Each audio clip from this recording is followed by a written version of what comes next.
मारकुटे रमेश म्हात्रेला कोर्टामध्ये हजर केलं. म्हात्रेला रुग्णालयामधून पोलिसांनी कोर्टात हजर केलं. कल्याणमधील डॉक्टरला मारहाण केल्यानंतर रमेश म्हात्रे रुग्णालयामध्ये दाखल होता. शेतकरी कर्जमाफी लांबणीवर पडण्याची शक्यता. राज्यानं केंद्राकडे आयकरबाबत माहिती मागवली. केंद्राकडून माहिती आल्यानंतरच कर्जमाफी अंमलबजावणीचा निर्णय.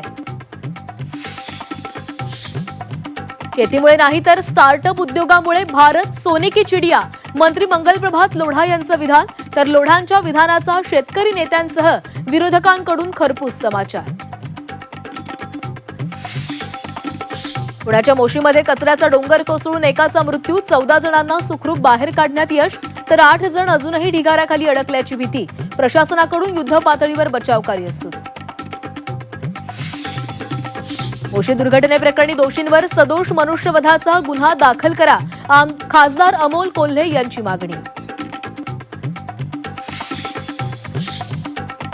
पवार आणि शिंदेंची भेट राजकीय नव्हती. संजय राऊतांना कुणीतरी चुकीची माहिती दिली आहे. शिवसेना उद्धव बाळासाहेब ठाकरे पक्षाच्या नाराजीवर खासदार सुप्रिया सुळेंची प्रतिक्रिया. पृथ्वीराज चव्हाणांना कोण अस्वस्थ वाटलं माहिती नाही. खासदार सुप्रिया सुळेंचं वक्तव्य. आमचे खासदार कुणाच्याही संपर्कात नाहीत. सुळेंचं स्पष्टीकरण.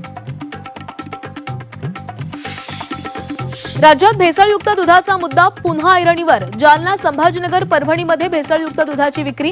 एफडीएच्या तपासणीमध्ये दुधात घातक पदार्थ.